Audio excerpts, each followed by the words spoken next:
Friends, welcome to Vrindavan PSC world. അപ്പോൾ degree പ്രിലിംസിന്റെ first stage കഴിഞ്ഞു. ക്വസ്റ്റ്യൻ പേപ്പറൊക്കെ നമ്മൾ അനലൈസ് ചെയ്തു. ഇനി സെക്കൻഡ് തേർഡ് എഴുതുന്നവർക്ക് സ്വാഭാവികമായിട്ട് ഒരു ടെൻഷനൊക്കെ ഉണ്ടാകാം. കാരണം ഈ തരത്തിലാണ് എങ്കിൽ എങ്ങനെ 60 വരെയെങ്കിലും അല്ലെങ്കിൽ ഒരു 50 എബവ് ഒക്കെ എത്തിക്കും എന്നുള്ളത്. അപ്പോൾ ഇരു കൂട്ടർക്കും ഹെൽപ്ഫുൾ ആകുന്ന ഒരു വീഡിയോ ആണ് കേട്ടോ ഇന്നത്തേത്. നിങ്ങൾക്ക് തീർച്ചയായിട്ടും ഇതുകൊണ്ട് ബെനിഫിറ്റ് ഉണ്ടാവും. കാരണം എന്താണെന്ന് വെച്ച് കഴിഞ്ഞാൽ ഞാൻ നിങ്ങളോട് പറഞ്ഞു, നമ്മൾ ഓൾ ടുഗദർ ഈ ഒരു സിലബസ് നോക്കുമ്പോൾ അതിൽ നമുക്ക് മാത്സ് ഇംഗ്ലീഷ് മലയാളത്തിനാണ് വെയിറ്റേജ് കൂടുതൽ, 50 മാർക്സ്. ഇതിൽ നിന്നൊരു 35 നേടാൻ സാധിച്ചു കഴിഞ്ഞു കഴിഞ്ഞാൽ നിങ്ങൾക്ക് ബാക്കി 25 ഈ GK പോർഷൻസിൽ നിന്ന് നോക്കിയാൽ മതി. അതിൽ നിങ്ങൾക്ക് ഏറ്റവും എളുപ്പത്തിൽ സ്കോർ ചെയ്യാൻ പറ്റുന്നത്, അത്യാവശ്യം ഐഡിയ ഉണ്ടെങ്കിൽ ചെയ്യാൻ പറ്റുന്നത് history, geography, economics, Indian constitution, പിന്നെ അത്യാവശ്യം കുഴപ്പമില്ലാത്ത ഒരു സംഭവമാണ് സിവിക്സ് എന്ന് പറയുന്നത്. പിന്നെ ബാക്കിയുള്ളതിനെ കുറിച്ച് നിങ്ങൾക്ക് ഒരു ഐഡിയ ഉണ്ടെങ്കിൽ തന്നെ എന്തായാലും എക്സ്ട്രാ മാർക്സ് കിട്ടും. ശരിയല്ലേ?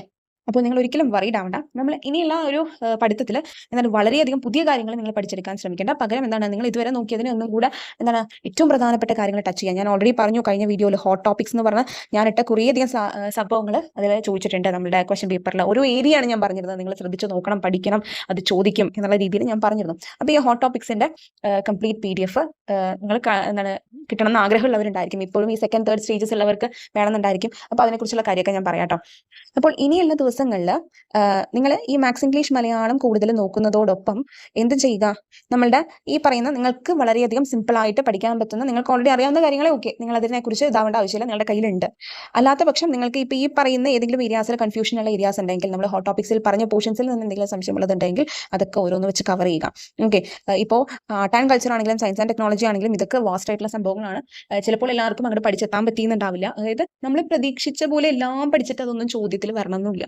നമ്മളിപ്പോൾ ഫസ്റ്റ് സ്റ്റേജ് നോക്കിയപ്പോൾ നമുക്കത് മനസ്സിലായില്ലേ. കറണ്ട് അഫെയർ എന്ന് പറയുന്ന ഭാഗത്ത് നിന്ന് ഒന്നോ രണ്ടോ ഒക്കെ ചോദിച്ചിട്ടുണ്ടെങ്കിലും ബാക്കി കുറച്ചുകൂടെ ഒരു അനലിറ്റിക്കൽ ടൈപ്പാണ് ചോദിച്ചിട്ടുള്ളത് അല്ലേ. അപ്പം അങ്ങനത്തെ ഒരു ടൈപ്പിലുള്ള ക്വസ്റ്റ്യൻസ് ഒക്കെ എന്താണ് മാക്സിമം അറിയാത്തതാണ് എങ്കിൽ എന്ത് ചെയ്യുക, സ്കിപ്പ് ചെയ്യുക, അറിയുന്നത് മാത്രം അറ്റംപ്റ്റ് ചെയ്യുക. ഓക്കെ, അല്ലാത്ത പക്ഷം അത് നെഗറ്റീവ് അടിച്ച് നിങ്ങളുടെ മാർക്ക് കുറയാൻ സാധ്യതയുണ്ട്. മാക്സിമം നിങ്ങൾക്ക് അറിയുന്നത് മാത്രം അറ്റംപ്റ്റ് ചെയ്യുക.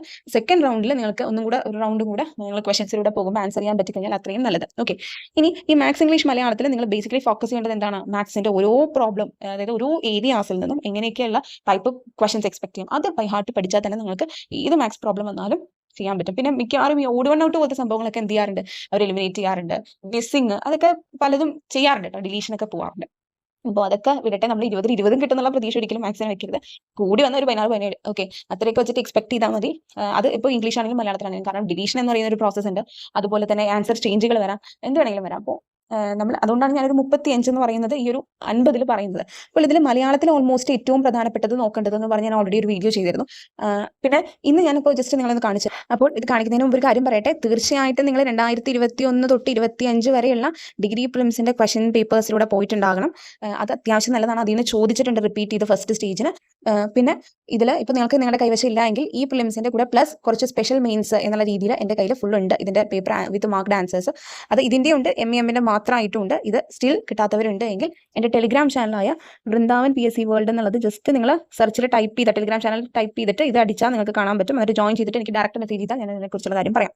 ഓക്കെ, ഇന്ന് നമ്മൾ നോക്കാൻ പോകുന്ന ഈ ഇംഗ്ലീഷിന്റെ, അപ്പോൾ ഇംഗ്ലീഷിന്റെ ഞാൻ ഡീറ്റെയിൽ ആയിട്ട് ഡിസ്കഷൻസ് ചെയ്യുന്നില്ല, നിങ്ങളൊന്ന് ജസ്റ്റ് കാണിച്ചു തരാം. ഈ പറയുന്ന ഇമ്പോർട്ടൻ്റ് ആയിട്ടുള്ള വൊക്കാബുലറി സെഷൻസ് എന്ന് പറയുന്നത് ഞാൻ വൊക്കാബുലറി സെലക്ട് ചെയ്യാൻ കാരണം ഗ്രാമർ എന്ന് പറയുന്നത് നമ്മൾ ബേസിക് ആയിട്ടുള്ള റൂൾസ് പഠിച്ചു കഴിഞ്ഞാൽ കിട്ടുന്ന സംഭവമാണ്. നിങ്ങൾക്ക് 20 മാർക്സ് ആണ് ഇംഗ്ലീഷിലുള്ളത്. അത് വളരെയധികം നിർണായകമാണ്. കാരണം ബാക്കിയുള്ളതിൽ പോയാൽ നിങ്ങൾക്ക് 20 ഒരു 15 ഇംഗ്ലീഷിൽ കിട്ടിക്കഴിഞ്ഞാൽ നല്ലൊരു സ്കോറിംഗ് ഒക്കെ നിങ്ങൾക്ക് എത്താൻ പറ്റും. ഓക്കെ, അപ്പോൾ ഇംഗ്ലീഷിനെ കൈവിട്ട് കളയാൻ പറ്റില്ല.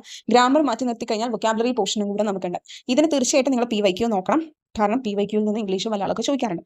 മലയാളത്തിന്റെ ഞാൻ കഴിഞ്ഞതിൽ പറഞ്ഞു ഏതൊക്കെയാണ് വൊക്കാബുലറി പോർഷൻസ് കൂടുതൽ നോക്കേണ്ടത് എന്നുള്ളത്. എനിക്ക് പറ്റുന്ന കുറേയധികം ഏരിയാസാണ് ഞാൻ എടുത്തിട്ടുള്ളത് കേട്ടോ.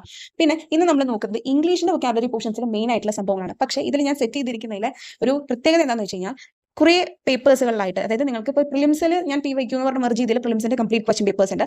ഇതിലെന്ന് പറയുന്നതിൽ അസിസ്റ്റന്റ് പ്രിസൺ ഓഫീസർ, അതുപോലെ തന്നെ ജയിലർ, SIയുടെ മെയിൻസ്, ജൂനിയർ എംപ്ലോയ്മെന്റ് ഓഫീസർ, ഇങ്ങനെയുള്ള കുറേയധികം നമുക്ക് കിട്ടാൻ സാധ്യതയില്ലാത്ത പേപ്പേഴ്സിൽ നിന്ന് ചോദിച്ചു കണ്ടിട്ടുള്ള ഇംഗ്ലീഷ് വൊക്കാബുലറി പോർഷൻസും പിന്നെ ഞാൻ എക്സ്ട്രാ ഇമ്പോർട്ടൻ്റ് ആണ് എന്ന് പറയുന്ന കുറച്ച് കാര്യങ്ങളുമാണ് ആഡ് ചെയ്തിട്ടുള്ളത്. അതാണ് ഈ ഒരു ഇതിന്റെ പ്രത്യേകത ഇംഗ്ലീഷിന്റെ. അതുകൊണ്ട് തന്നെ ഇത് എക്സ്പെക്ട് ചെയ്യാം. ഇപ്പോൾ ഇവിടെ നിങ്ങൾ നോക്കുകയാണെങ്കിൽ ഈ ഇഡിയമാറ്റിക് എക്സ്പ്രഷൻസ് കംപ്ലീറ്റ് ഈ പറയുന്ന assistant prison officer, assistant jailer, junior employment officer, beat forest, ഇങ്ങനെയുള്ള കുറേയധികം പോസ്റ്റുകളിലേക്ക് നടന്നതിൽ ഇംഗ്ലീഷിൽ ചോദിച്ചിട്ടുള്ളതാണ്. ഇതൊക്കെ ചിലപ്പോൾ ചോദിക്കാം. അതുകൊണ്ടാണ് ഇപ്പോൾ to leave someone in the lurch, to desert someone in his difficulties. കേട്ടോ, വളരെയധികം ടഫ് ആയിട്ടുള്ള ടൈപ്പ് ഉണ്ട്. അപ്പോൾ ഇവിടെ ഇത് എഴുതാൻ വിട്ടുപോയതാണ് കേട്ടോ. ഭയങ്കര ഉയർന്ന വില, വളരെ എക്സ്പെൻസീവ് എന്നുള്ള അർത്ഥത്തിൽ ഉപയോഗിക്കുന്ന ഒരു ഇഡിയമാണിത്. അപ്പോൾ ഇതൊക്കെ ഉണ്ടല്ലോ, ദേ ഇതും ഇതിനപ്പുറത്ത് ഇനിയും ഉണ്ട്. ദേ ഇതൊക്കെ കുറേ അധികം ഇതിൽ ചോദിച്ചിട്ടുള്ളതാണ്. ഇതൊക്കെ ചോദിക്കാൻ സാധ്യതയുള്ള ഇഡിയമാറ്റിക് എക്സ്പ്രഷൻ ആണ്. കംപ്ലീറ്റ്ലി പേപ്പേഴ്സ് ബേസ്ഡ് ആയിട്ടാണ് ഞാനത് ചെയ്തിട്ടുള്ളത്, സെറ്റ് ചെയ്തിട്ടുള്ളത്. അറ്റ് ലാസ്റ്റ് മൊമെന്റ് നിങ്ങൾക്ക് ഒന്ന് കണ്ണോടിച്ച് പോകാൻ വേണ്ട കുറച്ച് ഇമ്പോർട്ടൻ്റ് ആയിട്ടുള്ളതാണ് ചെയ്തിട്ടുള്ളത്. ഇതിൽ ഇഡിയംസ് മാത്രമല്ല, അതേ സ്പെല്ലിംഗ് ഉണ്ട്. സ്പെല്ലിംഗ് ഒക്കെ ഏറ്റവും ഇമ്പോർട്ടൻ്റ് ആയിട്ടുള്ളത് വെച്ചിട്ടാണ് നമുക്ക് വളരെയധികം കൺഫ്യൂസിംഗ് ആയിട്ടുള്ളത് ഞാൻ ചെയ്തിട്ടുണ്ട്. അതുപോലെ ഫോറിൻ ഫ്രേസ്, ഇമ്പോർട്ടൻ്റ് ആയിട്ടുള്ള കുറച്ച് ഫോറിൻ ഫ്രേസ്. ഇപ്പോൾ ഡിജിയോർ എന്ന് പറഞ്ഞാൽ നിങ്ങൾ കണ്ടില്ലേ, ഇതിന്റെ വേറെ ഒരെണ്ണമാണ് നമ്മളോട് ചോദിച്ചത്, ഡി ഫാക്ടോ എന്ന് പറഞ്ഞിട്ട് ഫസ്റ്റ് സ്റ്റേജിൽ ഈ de facto previous year question പേപ്പറിൽ ചോദിച്ചേക്കുന്ന ഒരെണ്ണമാണ് കേട്ടോ. അതാണ് അത് ചോദിച്ചിട്ടുണ്ടായിരുന്നത്. അതുപോലെ റിപ്പീറ്റഡ് ആയിട്ട് ചോദിക്കുന്നതൊക്കെ വെച്ചിട്ടാണ് ഇത് ചെയ്തിട്ടുള്ളത്. ഇത് മാത്രമല്ല singular and plural, change of gender, അങ്ങനെയൊക്കെ പറഞ്ഞിട്ടുള്ള സംഭവങ്ങളൊക്കെ ഉണ്ട് ഇതിൽ. അപ്പോൾ ഇതിപ്പോൾ ഞാൻ ഡിസ്കസ് ചെയ്യാൻ കഴിഞ്ഞാൽ കുറേയധികം ടൈം പിടിക്കും. അപ്പോൾ നിങ്ങൾക്ക് സാവധാനം ഇരുന്ന് നോക്കണം എന്നുണ്ടെങ്കിൽ ഇതും മലയാളത്തിൻ്റെയും ഒക്കെ PDF നമ്മുടെ ചാനൽ മെമ്പേഴ്സിന് അതായത് കൊടുക്കുന്നതായിരിക്കും. ഫോർ യു എന്ന് പറയുന്ന രീതിയിൽ ഞാനൊരു ഫസ്റ്റ് ഇത് ഒരു മെമ്പർഷിപ്പിന്റെ ഒരു സംഭവം പറഞ്ഞിട്ടുണ്ട്. അപ്പോൾ അതിൽ ഫോർ യു എന്നുള്ളത് നിങ്ങൾ എടുത്തു കഴിഞ്ഞ് കഴിഞ്ഞാൽ നിങ്ങൾക്ക് തീർച്ചയായിട്ടും ഇതൊക്കെ അവൈലബിൾ ആയിരിക്കും കേട്ടോ. ഓക്കെ, കാരണം എക്സാംസിന് വേണ്ടിയിട്ട് എക്സാമിന്റെ ആ ഒരു മൊമെന്റിൽ നമുക്ക് ഏറ്റവും അധികം ഹെൽപ്ഫുൾ ആവുന്ന കുറേ കാര്യങ്ങളാണ് ഞാൻ അതിലൂടെ ഇടാൻ ശ്രമിക്കുന്നത്.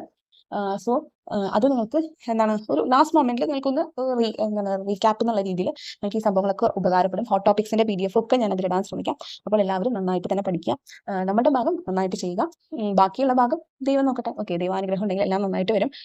നമ്മൾ 50ന് മുകളിൽ ടാർഗറ്റ് ചെയ്ത് തന്നെയാണ് പോകുന്നത്. പക്ഷേ അറിയാവുന്നത് മാത്രം ചെയ്യുക.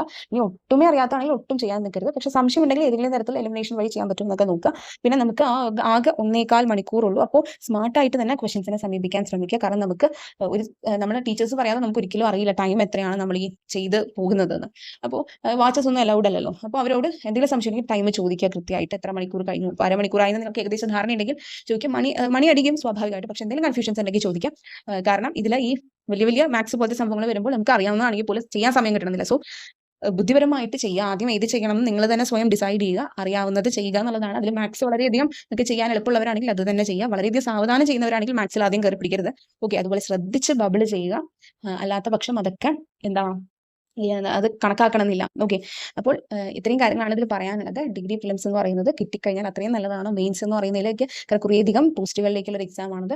അത് ഓരോന്നിനും ഓരോ കട്ട് ഓഫ് ആയിരിക്കും മേ ബി വരിക. യൂണിവേഴ്സിറ്റി അസിസ്റ്റന്റ് ഒന്ന് അങ്ങനെയൊക്കെ ആയിരിക്കും. ഇത് കിട്ടിക്കഴിഞ്ഞാൽ നമുക്ക് മെയിൻസ് എന്ന് പറയുന്നത് സെപ്റ്റംബർ ഒക്ടോബർ ആ മാസങ്ങളിലായിട്ടാണ്.